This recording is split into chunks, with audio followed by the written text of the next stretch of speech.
একটা মহিলার সাথে আমি নিজে নিজে হাতে নাতে নিজের হাজবেন্ডে ধরছি রমজান মাসে। এটা এখনো রমজান মাস নয়, রমজান মাসে ওনার ব্যাগ থেকে একটা খারাপ কিছু পাইছি। এখন কি আমি সোশ্যাল মিডিয়াতে বলবো যে কি পাইছি হাজবেন্ডের ব্যাগ থেকে? যখন এটা পাইছি তখন তো মানুষের ভিতরে একটা অনুতপ্ত বোধ থাকে যে না, আমার বউ এটা দেখা লাইছে, আমি বউর কাছে সরি বলি। আমি চাই না তুই আমার সরি বল, আমি চাই যে তুই আমার কাছে সুন্দরভাবে আমার নিয়ে সংসার কর। সুমিলা ভাবি, আপনাকে ভাবি বলে সম্বোধন করছি, কারণ আপনি আলম হাসানের স্ত্রী। আলম হাসান একটি অভিযোগ দাখিল করেছে আপনার বিরুদ্ধে। আপনি তাকে 30-এর অধিক তালাক দিয়েছেন, কতটুকু সত্য? একটা স্ত্রী তার বউয়ের 30-এর অধিক তালাক দেয় কিভাবে?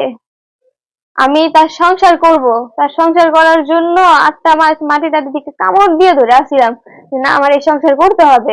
কিন্তু এই আলম হাসান কি ঠিক? ওনার গায়ে আমি কিভাবে হাত তুলি? না, আগে তালাকের ব্যাখ্যাটা দেবেন। আপনি কি তাকে 30-এর অধিক তালাক দিয়েছেন কিনা? এই যে আজকে রমজান মাস, রমজান মাসে উপলক্ষে বলে যাচ্ছি, আমি তার তালাক দিইনি, সেই দিত আমার প্রত্যেক দিন। আপনারা তাহলে ও আমাকে অনেক আগে তালাক দিয়ে দিয়েছে, তালাক হয়ে গেছে। তাহলে ডকুমেন্টস দিতে পারি, পাসপোর্ট অফিসে সে আমার নিয়ে যায়।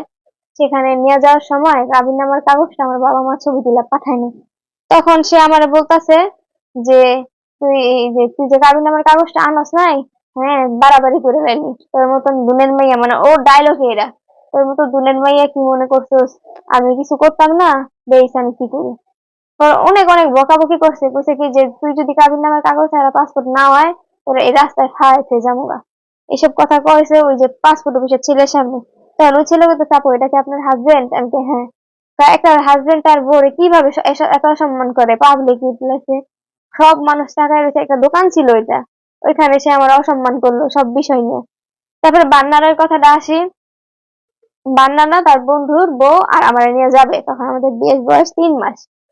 3 মাস বয়সে আমি আমি শাড়ি আর হিজাব পরছি, আর ওনারা ওনারা অন্য একটা শাড়ি পরছে।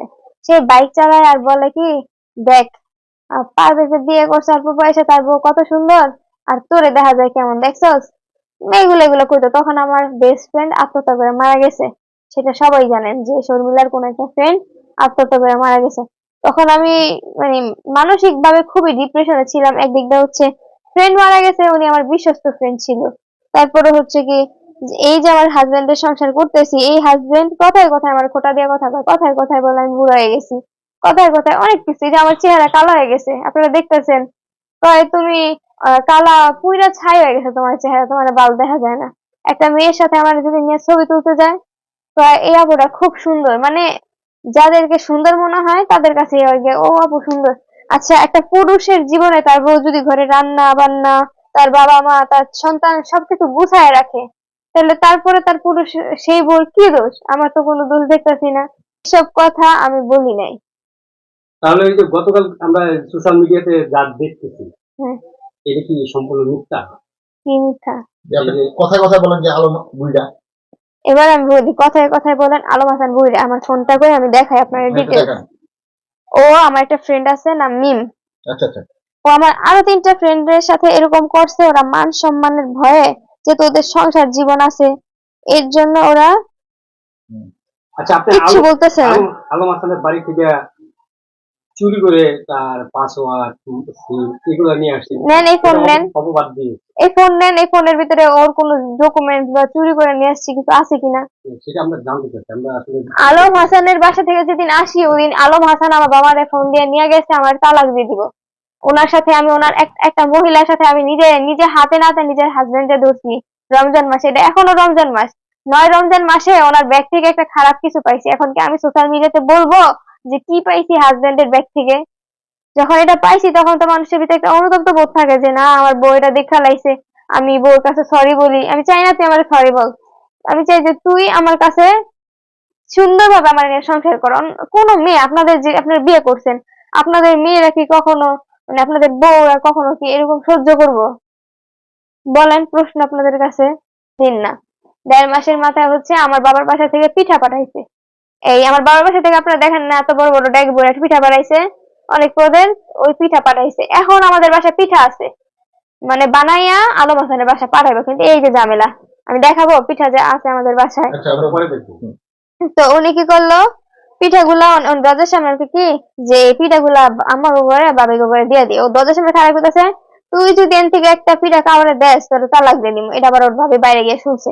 শোনার পর আর ভাবি গিয়ে কইতাছে এমন এমন, আলমের বউরে আলমে কয় তুই যদি একটা পিঠা দেস তোর তালাক দিয়ে দিব।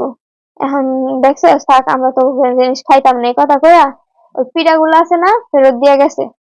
ফেরত দিয়ে যাওয়ার পরে আলমে কইতাছে কি তোর লগে সংসার করুম না, পিঠা ফেরত দিয়া গেছে, তাহলে ঘরের যা যা জিনিস আছে ওগুলো ফেরত দিয়া যা। পরে দিয়ে ও রিপন ভাইয়ের ঘরের ভিতরে একটা খাট ছিল, ওই খাটটা আলমে কিনা দিছে, ওই খাটটা পর্যন্ত আলমে সেখান থেকে উঠায় নিয়ে আয়া গোয়াল ঘরে ফালাই থয়ে দিছে।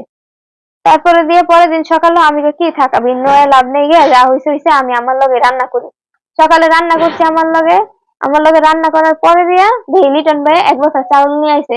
মানে লিটন ভাইয়ের ভিতরে ঘিন ঢুকছে, উনি আর এই বিষয় নিয়ে বাড়াবাড়ি করবো না, আলম হাসানের মতন থাকুক। এর আগেও সে অনেক অকারেন্স করছে ওনাদের এলাকায়, অনেক অনেক করছে। টাকার বিনিময়ে ওই মেয়েদেরকে সরাই দিল, টাকার ধান্দা দেখায়। এখন আমি তো তার লিগেলি বউ না। এখন আমার প্রশ্ন হইতাছে ওনার লিগেলি বউ আমি, তো ওনার কাছে যেই ব্যক্তি টাকা পাঠাইছে 20,000 টাকা, উনি তো পারতো যে আমার বোন নামে তুই 20,000 টাকা পাঠাইছিস, কিভাবে পাঠাইছিস, কেমনে পাঠাইছিস, কোন বিকাশে পাঠাইছিস, দেখা প্রমাণ দেখা। তো উনি এই সমস্ত প্রমাণ না ইয়া করে উনি ওনার নিজের বউর মান সম্মান নিজেই মারতেছে। এখনো কিন্তু লিগেলি আমি ওনার বউ। আচ্ছা ভাবি, আমরা কালকে কি দেখেছি আলম হাসানকে কি প্রবাসী ভাই